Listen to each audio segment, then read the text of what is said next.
بسم اللہ الرحمن الرحیم طاسین۔ یہ قرآن کی اور ایک ایسی کتاب کی آیتیں ہیں جو حقیقت کھول دینے والی ہے۔ یہ ان مومنوں کے لیے سراپا ہدایت اور خوشخبری بن کر آئی ہے جو نماز قائم کرتے ہیں اور زکوٰۃ ادا کرتے ہیں، اور وہی ہیں جو آخرت پر یقین رکھتے ہیں۔ حقیقت یہ ہے کہ جو لوگ آخرت پر ایمان نہیں رکھتے، ہم نے ان کے اعمال کو ان کی نظروں میں خوشنما بنا دیا ہے، اس لیے وہ بھٹکتے پھر رہے ہیں۔ یہی وہ لوگ ہیں جن کے لیے برا عذاب ہے، اور وہی ہیں جو آخرت میں سب سے زیادہ نقصان اٹھانے والے ہیں۔ اور اے پیغمبر، بلا شبہ تمہیں یہ قرآن اس اللہ کی طرف سے عطا کیا جا رہا ہے جو حکمت کا بھی مالک ہے، علم کا بھی مالک۔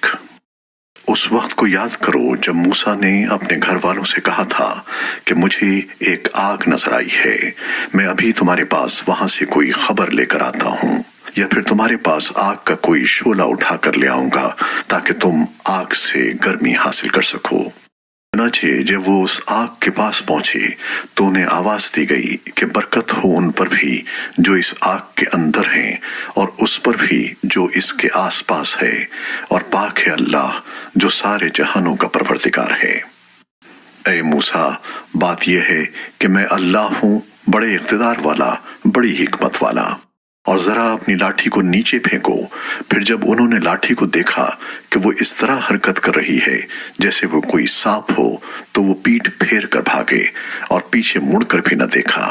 ارشاد ہوا، موسیٰ ڈرو نہیں، جن کو پیغمبر بنایا جاتا ہے ان کو میرے حضور کوئی اندیشہ نہیں ہوتا، الا یہ کہ کسی نے کوئی زیادتی کی ہو، پھر وہ برائی کے بعد اسے بدل کر اچھے کام کر لے تو میں بہت بخشنے والا بڑا مہربان ہوں۔ اور اپنا ہاتھ اپنے گریبان میں داخل کرو تو وہ کسی بیماری کے بغیر سفید ہو کر نکلے گا۔ یہ دونوں باتیں ان 9 نشانیوں میں سے ہیں جو فرعون اور اس کی قوم کی طرف تمہارے ذریعے بھیجی جا رہی ہیں۔ حقیقت یہ ہے کہ وہ نافرمان لوگ ہیں۔ پھر ہوا یہ کہ جب ان کے پاس ہماری نشانیاں اس طرح پہنچیں کہ وہ آنکھیں کھولنے والی تھیں، تو انہوں نے کہا کہ یہ تو کھلا ہوا جادو ہے۔ اور اگرچہ ان کے دلوں کو ان کی سچائی کا یقین ہو چکا تھا، مگر انہوں نے ظلم اور تکبر کی وجہ سے ان کا انکار کیا۔ اب دیکھ لو کہ ان فساد مچانے والوں کا انجام کیسا ہوا۔ اور ہم نے داؤد اور سلیمان کو علم عطا کیا، اور انہوں نے کہا تمام تعریفیں اللہ کی ہیں جس نے ہمیں اپنے بہت سے مومن بندوں پر فضیلت عطا فرمائی ہے۔ سلیمان کو داؤد کی وراثت ملی، اور انہوں نے کہا اے لوگو، ہمیں پرندوں کی بولی سکھائی گئی ہے اور ہمیں ہر ضرورت کی چیز عطا کی گئی ہے۔ یقیناً یہ اللہ تعالیٰ کا کھلا ہوا فضل ہے۔ اور سلیمان کے لیے ان کے سارے لشکر جمع کر دیے گئے تھے جو جنات، انسانوں اور پرندوں پر مشتمل تھے، چنانچہ انہیں قابو میں رکھا جاتا تھا۔ یہاں تک کہ ایک دن جب یہ سب چیونٹیوں کی وادی میں پہنچے تو ایک چیونٹی نے کہا، چیونٹیوں اپنے گھروں میں گھس جاؤ، کہیں ایسا نہ ہو کہ سلیمان اور ان کا لشکر تمہیں پیس ڈالے اور انہیں پتہ بھی نہ چلے۔ اس کی بات پر سلیمان مسکرا کر ہنسے اور کہنے لگے، میرے پروردگار، مجھے اس بات کا پابند بنا دیجئے کہ میں ان نعمتوں کا شکر ادا کروں جو آپ نے مجھے اور میرے والدین کو عطا فرمائی ہیں، اور وہ نیک عمل کروں جو آپ کو پسند ہو، اور اپنی رحمت سے مجھے اپنے نیک بندوں میں شامل فرما لیجئے۔ اور انہوں نے ایک مرتبہ پرندوں کی حاضری لی تو کہا، کیا بات ہے، مجھے ہدہد نظر نہیں آ رہا، کیا وہ کہیں غائب ہو گیا ہے؟ میں اسے سخت سزا دوں گا یا اسے ذبح کر ڈالوں گا، الا یہ کہ وہ میرے سامنے کوئی واضح وجہ پیش کرے۔ پھر ہدہد نے زیادہ دیر نہیں لگائی اور آ کر کہا کہ میں نے ایسی معلومات حاصل کی ہیں جن کا آپ کو علم نہیں ہے، اور میں ملک سبا سے آپ کے پاس ایک یقینی خبر لے کر آیا ہوں۔ میں نے وہاں ایک عورت کو پایا جو ان لوگوں پر بادشاہت کر رہی ہے، اور اس کو ہر طرح کا ساز و سامان دیا گیا ہے، اور اس کا ایک شاندار تخت بھی ہے۔ میں نے اس عورت اور اس کی قوم کو پایا ہے کہ وہ اللہ کو چھوڑ کر سورج کے آگے سجدے کرتے ہیں، اور شیطان نے ان کو یہ سجھا دیا ہے کہ ان کے اعمال بہت اچھے ہیں، چنانچہ اس نے انہیں صحیح راستے سے روک رکھا ہے، اور اس طرح وہ ہدایت سے اتنے دور ہیں کہ اللہ کو سجدہ نہیں کرتے جو آسمانوں اور زمین کی چھپی ہوئی چیزوں کو باہر نکال لاتا ہے، اور تم جو کچھ چھپاؤ اور جو کچھ ظاہر کرو سب کو جانتا ہے۔ اللہ تو وہ ہے جس کے سوا کوئی عبادت کے لائق نہیں، اور جو عرش عظیم کا مالک ہے۔ سلیمان نے کہا، ہم ابھی دیکھ لیتے ہیں کہ تم نے سچ کہا ہے یا جھوٹ بولنے والوں میں تم بھی شامل ہو گئے ہو۔ میرا یہ خط لے کر جاؤ اور ان کے پاس ڈال دینا، پھر الگ ہٹ جانا اور دیکھنا کہ وہ جواب میں کیا کرتے ہیں۔ چنانچہ ہدہد نے ایسا ہی کیا، اور ملکہ نے اپنے درباریوں سے کہا، قوم کے سرداروں، میرے سامنے ایک باوقار خط ڈالا گیا ہے، سلیمان کی طرف سے آیا ہے، اور وہ اللہ کے نام سے شروع کیا گیا ہے جو رحمان اور رحیم ہے۔ اس میں لکھا ہے کہ میرے مقابلے میں سرکشی نہ کرو اور میرے پاس تابع دار بن کر چلے آؤ۔ ملکہ نے کہا، قوم کے سرداروں، جو مسئلہ میرے سامنے آیا ہے اس میں مجھے فیصلہ کن مشورہ دو۔ میں کسی مسئلے کا حتمی فیصلہ اس وقت تک نہیں کرتی جب تک تم میرے پاس موجود نہ ہو۔ انہوں نے کہا، ہم طاقتور اور ڈٹ کر لڑنے والے لوگ ہیں، آگے معاملہ آپ کے سپرد ہے، اب آپ دیکھ لیں کہ کیا حکم دیتی ہیں۔ ملکہ بولی، حقیقت یہ ہے کہ بادشاہ لوگ جب کسی بستی میں گھس آتے ہیں تو اسے خراب کر ڈالتے ہیں اور اس کے باعزت باشندوں کو ذلیل کر کے چھوڑتے ہیں، اور یہی کچھ یہ لوگ بھی کریں گے۔ اور میں ان کے پاس ایک تحفہ بھیجتی ہوں، پھر دیکھوں گی کہ ایلچی کیا جواب لے کر واپس آتے ہیں۔ چنانچہ جب ایلچی سلیمان کے پاس پہنچا تو انہوں نے کہا، کیا تم مال سے میری امداد کرنا چاہتے ہو؟ اس کا جواب یہ ہے کہ اللہ نے جو کچھ مجھے دیا ہے وہ اس سے کہیں بہتر ہے جو تمہیں دیا ہے، البتہ تم ہی لوگ اپنے تحفے پر خوش ہوتے ہو۔ ان کے پاس واپس جاؤ، کیونکہ اب ہم ان کے پاس ایسے لشکر لے کر پہنچیں گے جن کے مقابلے کی ان میں تاب نہیں ہوگی، اور انہیں وہاں سے اس طرح نکالیں گے کہ وہ ذلیل ہوں گے اور ماتحت بن کر رہیں گے۔ سلیمان نے کہا، اے اہل دربار، تم میں سے کون ہے جو اس عورت کا تخت ان کے تابع دار بن کر آنے سے پہلے ہی میرے پاس لے آئے؟ ایک قوی ہیکل جن نے کہا، آپ اپنی جگہ سے اٹھے بھی نہ ہوں گے کہ میں اس سے پہلے ہی اسے آپ کے پاس لے آؤں گا، اور یقین رکھیے کہ میں اس کام کی پوری طاقت رکھتا ہوں اور امانت دار بھی ہوں۔ جس کے پاس کتاب کا علم تھا وہ بول اٹھا، میں آپ کی آنکھ جھپکنے سے پہلے ہی اسے آپ کے پاس لے آتا ہوں۔ چنانچہ جب سلیمان نے وہ تخت اپنے پاس رکھا ہوا دیکھا تو کہا، یہ میرے پروردگار کا فضل ہے تاکہ وہ مجھے آزمائے کہ میں شکر کرتا ہوں یا ناشکری، اور جو کوئی شکر کرتا ہے تو وہ اپنے ہی فائدے کے لیے شکر کرتا ہے، اور اگر کوئی ناشکری کرے تو میرا پروردگار بے نیاز ہے، کریم ہے۔ سلیمان نے اپنے خدام سے کہا کہ اس ملکہ کے تخت کو اس کے لیے اجنبی بنا دو، دیکھیں وہ اسے پہچانتی ہے یا وہ ان لوگوں میں سے ہے جو حقیقت تک نہیں پہنچتے۔ غرض جب وہ آئی تو اس سے پوچھا گیا، کیا تمہارا تخت ایسا ہی ہے؟ کہنے لگی، ایسا لگتا ہے کہ یہ تو بالکل وہی ہے، ہمیں تو اس سے پہلے ہی آپ کی سچائی کا علم عطا ہو گیا تھا اور ہم سر جھکا چکے تھے، اور اب تک اس کو ایمان لانے سے اس بات نے روک رکھا تھا کہ وہ اللہ کے بجائے دوسروں کی عبادت کرتی تھی اور ایک کافر قوم سے تعلق رکھتی تھی۔ اس سے کہا گیا کہ اس محل میں داخل ہو جاؤ۔ اس نے جو دیکھا تو یہ سمجھی کہ یہ پانی ہے، اس لیے اس نے پائچے چڑھا کر اپنی پنڈلیاں کھول دیں۔ سلیمان نے کہا، یہ تو محل ہے جو شیشوں کی وجہ سے شفاف نظر آ رہا ہے۔ ملکہ بول اٹھی، میرے پروردگار، حقیقت یہ ہے کہ میں نے اب تک اپنی جان پر ظلم کیا ہے، اور اب میں نے سلیمان کے ساتھ اللہ رب العالمین کی فرما برداری قبول کر لی ہے۔ اور ہم نے قوم سمود کے پاس ان کے بھائی صالح کو یہ پیغام دے کر بھیجا کہ تم اللہ کی عبادت کرو، تو اچانک وہ دو گروہ بن گئے جو آپس میں جھگڑنے لگے۔ صالح نے کہا، میری قوم کے لوگوں، اچھائی سے پہلے برائی کو کیوں جلدی مانگتے ہو؟ تم اللہ سے معافی کیوں نہیں مانگتے تاکہ تم پر رحم فرمایا جائے۔ انہوں نے کہا ہم نے تو تم سے اور تمہارے ساتھیوں سے برا شگون لیا ہے۔ صالح نے کہا تمہارا شگون تو اللہ کے قبضے میں ہے، البتہ تم لوگوں کی آزمائش ہو رہی ہے۔ اور شہر میں 9 آدمی ایسے تھے جو زمین میں فساد مچاتے تھے اور اصلاح کا کام نہیں کرتے تھے۔ انہوں نے آپس میں ایک دوسرے سے کہا سب مل کر اللہ کی قسم کھاؤ کہ ہم صالح اور اس کے گھر والوں پر رات کے وقت حملہ کریں گے، پھر اس کے وارث سے کہہ دیں گے کہ ہم ان گھر والوں کی ہلاکت کے وقت موجود ہی نہ تھے، اور یقین جانو ہم بالکل سچے ہیں۔ انہوں نے یہ چال چلی اور ہم نے بھی ایک چال اس طرح چلی کہ ان کو پتہ بھی نہ لگ سکا۔ اب دیکھو کہ ان کی چال بازی کا انجام کیسا ہوا کہ ہم نے انہیں اور ان کی ساری قوم کو تباہ کر کے رکھ دیا۔ چنانچہ وہ رہے ان کے گھر جو ان کے ظلم کی وجہ سے ویران پڑے ہیں۔ یقیناً اس واقعے میں ان لوگوں کے لیے عبرت کا سامان ہے جو علم سے کام لیتے ہیں۔ اور جو لوگ ایمان لائے تھے اور تقوی اختیار کیے ہوئے تھے ان سب کو ہم نے بچا لیا۔ اور ہم نے لوط کو پیغمبر بنا کر بھیجا، جبکہ انہوں نے اپنی قوم سے کہا تھا کہ کیا تم کھلی آنکھوں دیکھتے ہوئے بھی بے حیائی کا یہ کام کرتے ہو؟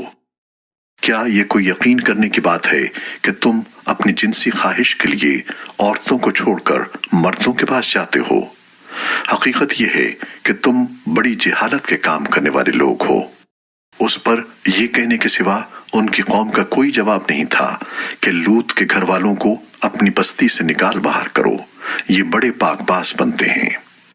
پھر ہوا یہ کہ ہم نے لوط اور اس کے گھر والوں کو بچا لیا، سوائے ان کی بیوی کے، جس کے بارے میں ہم نے یہ طے کر دیا تھا کہ وہ پیچھے رہ جانے والوں میں شامل رہے گی۔ اور ہم نے ان پر ایک زبردست بارش برسائی، چنانچہ بہت بری بارش تھی جو ان لوگوں پر برسی جنہیں پہلے سے خبردار کر دیا گیا تھا۔ اے پیغمبر کہو تمام تعریفیں اللہ کے لیے ہیں، اور سلام ہو اس کے ان بندوں پر جن کو اس نے منتخب فرمایا ہے۔ بتاؤ کیا اللہ بہتر ہے یا وہ جن کو ان لوگوں نے اللہ کی خدائی میں شریک بنا رکھا ہے؟ بھلا وہ کون ہے جس نے آسمانوں اور زمین کو پیدا کیا اور تمہارے لیے آسمان سے پانی اتارا، پھر ہم نے اس پانی سے بارونق باغ اگائے، تمہارے بس میں نہیں تھا کہ تم ان کے درختوں کو اگا سکتے۔ کیا پھر بھی تم کہتے ہو کہ اللہ کے ساتھ کوئی اور خدا ہے؟ نہیں، بلکہ ان لوگوں نے راستے سے منہ موڑ رکھا ہے۔ بھلا وہ کون ہے جس نے زمین کو قرار کی جگہ بنایا اور اس کے بیچ بیچ میں دریا پیدا کیے اور اس کو ٹھہرانے کے لیے پہاڑوں کی میخیں گاڑ دیں اور 2 سمندروں کے درمیان ایک آڑ رکھ دی؟ کیا پھر بھی تم کہتے ہو کہ اللہ کے ساتھ کوئی اور خدا ہے؟ نہیں، بلکہ ان میں سے اکثر لوگ حقیقت سے ناواقف ہیں۔ بھلا وہ کون ہے کہ جب کوئی بے قرار اسے پکارتا ہے تو وہ اس کی دعا قبول کرتا ہے اور تکلیف دور کر دیتا ہے، اور جو تمہیں زمین کا خلیفہ بناتا ہے؟ کیا پھر بھی تم کہتے ہو کہ اللہ کے ساتھ کوئی اور خدا ہے؟ نہیں، بلکہ تم بہت کم نصیحت قبول کرتے ہو۔ بھلا وہ کون ہے جو خشکی اور سمندر کے اندھیروں میں تمہیں راستہ دکھاتا ہے، اور جو اپنی رحمت کی بارش سے پہلے ہوائیں بھیجتا ہے جو تمہیں بارش کی خوشخبری دیتی ہیں؟ کیا پھر بھی تم کہتے ہو کہ اللہ کے ساتھ کوئی اور خدا ہے؟ نہیں، بلکہ اللہ اس شرک سے بہت بالا و برتر ہے جس کا ارتکاب یہ لوگ کر رہے ہیں۔ بھلا وہ کون ہے جس نے ساری مخلوق کو پہلی بار پیدا کیا، پھر وہ اس کو دوبارہ پیدا کرے گا، اور جو تمہیں آسمان اور زمین سے رزق فراہم کرتا ہے؟ کیا پھر بھی تم کہتے ہو کہ اللہ کے ساتھ کوئی اور خدا ہے؟ کہو لاؤ اپنی کوئی دلیل اگر تم سچے ہو۔ کہہ دو کہ اللہ کے سوا آسمانوں اور زمین میں کسی کو بھی غیب کا علم نہیں ہے، اور لوگوں کو یہ بھی پتہ نہیں ہے کہ انہیں کب دوبارہ زندہ کیا جائے گا، بلکہ آخرت کے بارے میں ان کافروں کا علم بے بس ہو کر رہ گیا ہے، بلکہ وہ اس کے بارے میں شک میں مبتلا ہیں، بلکہ اس سے اندھے ہو چکے ہیں۔ جن لوگوں نے کفر اپنا لیا ہے وہ کہتے ہیں کہ کیا جب ہم اور ہمارے باپ دادے مٹی ہو چکے ہوں گے تو کیا اس وقت واقعی ہمیں قبروں سے نکالا جائے گا؟ ہم سے اور ہمارے باپ دادوں سے اس قسم کے وعدے پہلے بھی کیے گئے تھے، لیکن ان کی حقیقت اس کے سوا کچھ نہیں کہ یہ قصے کہانیاں ہیں جو پرانے زمانے کے لوگوں سے نقل ہوتی چلی آ رہی ہیں۔ کہو کہ ذرا زمین میں سفر کر کے دیکھو کہ مجرموں کا انجام کیسا ہوا ہے۔ اور اے پیغمبر تم ان لوگوں پر غم نہ کرو اور یہ جس مکاری کا مظاہرہ کر رہے ہیں ان کی وجہ سے گھٹن محسوس نہ کرو۔ یہ تم سے یوں کہتے ہیں کہ یہ وعدہ کب پورا ہوگا اگر تم سچے ہو۔ کہہ دو کہ کچھ بعید نہیں ہے کہ جس عذاب کی تم جلدی مچا رہے ہو اس کا کچھ حصہ تمہارے بالکل پاس آ لگا ہو۔ اور حقیقت یہ ہے کہ تمہارا پروردگار لوگوں پر بہت فضل کرنے والا ہے، لیکن ان میں سے اکثر لوگ شکر نہیں کرتے۔ اور یقین رکھو کہ تمہارا پروردگار وہ ساری باتیں بھی جانتا ہے جو ان کے سینے چھپائے ہوئے ہیں، اور وہ باتیں بھی جو وہ علانیہ کرتے ہیں۔ اور آسمان اور زمین کی کوئی پوشیدہ چیز ایسی نہیں ہے جو ایک واضح کتاب میں درج نہ ہو۔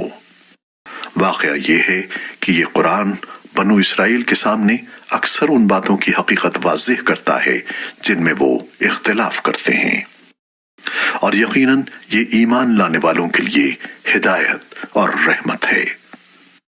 اور تمہارا پروردگار یقیناً ان کے درمیان اپنے حکم سے فیصلہ کرے گا، اور وہ بڑا اقتدار والا، بڑا علم والا ہے۔ لہذا اے پیغمبر تم اللہ پر بھروسہ رکھو، یقیناً تم کھلے کھلے حق پر ہو۔ یاد رکھو کہ تم مردوں کو اپنی بات نہیں سنا سکتے، اور نہ تم بہروں کو اپنی پکار سنا سکتے ہو جب وہ پیٹ پھیر کر چل کھڑے ہوں، اور نہ تم اندھوں کو ان کی گمراہی سے بچا کر راستے پر لا سکتے ہو۔ تم تو انہی لوگوں کو اپنی بات سنا سکتے ہو جو ہماری آیتوں پر ایمان لائیں، پھر وہی لوگ فرما بردار ہوں گے۔ اور جب ہماری بات پوری ہونے کا وقت ان لوگوں پر آ پہنچے گا تو ہم ان کے لیے زمین سے ایک جانور نکالیں گے جو ان سے بات کرے گا کہ لوگ ہماری آیتوں پر یقین نہیں رکھتے تھے۔ اور اس دن کو نہ بھولو جب ہم ہر امت میں سے ان لوگوں کی پوری فوج کو گھیر لائیں گے جو ہماری آیتوں کو جھٹلایا کرتے تھے، پھر ان کی جماعت بندی کی جائے گی، یہاں تک کہ جب سب آ جائیں گے تو اللہ کہے گا کہ کیا تم نے میری آیتوں کو پوری طرح سمجھے بغیر ہی جھٹلا دیا تھا، یا کیا کرتے رہے تھے؟ اور انہوں نے جو ظلم کیا تھا اس کی وجہ سے ان پر عذاب کی بات پوری ہو جائے گی، چنانچہ وہ کچھ بول نہیں سکیں گے۔ کیا انہوں نے دیکھا نہیں کہ ہم نے رات اس لیے بنائی ہے کہ وہ اس میں سکون حاصل کریں، اور دن اس طرح بنایا ہے کہ اس میں چیزیں دکھائی دیں۔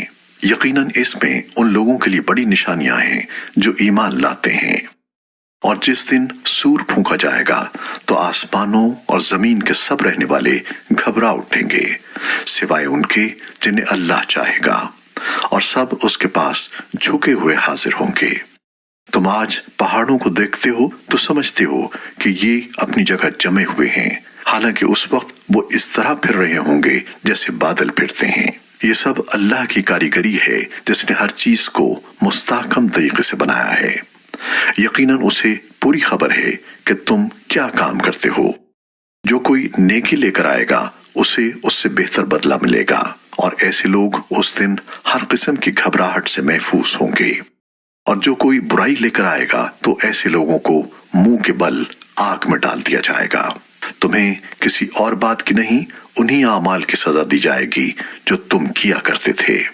پیغمبر ان سے کہہ دو کہ مجھے تو یہی حکم ملا ہے کہ میں اس شہر کے رب کی عبادت کروں جس نے اس شہر کو حرمت بخشی ہے، اور ہر چیز کا مالک وہی ہے، اور مجھے یہ حکم ملا ہے کہ میں فرما برداروں میں شامل رہوں، اور یہ کہ میں قرآن کی تلاوت کروں۔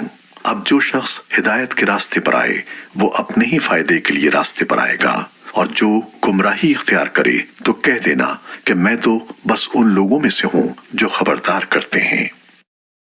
اور کہہ دو کہ تمام تعریفیں اللہ کی ہیں، وہ تمہیں اپنی نشانیاں دکھائے گا، پھر تم انہیں پہچان بھی لوگے، اور تمہارا پروردگار تمہارے کاموں سے بے خبر نہیں ہے۔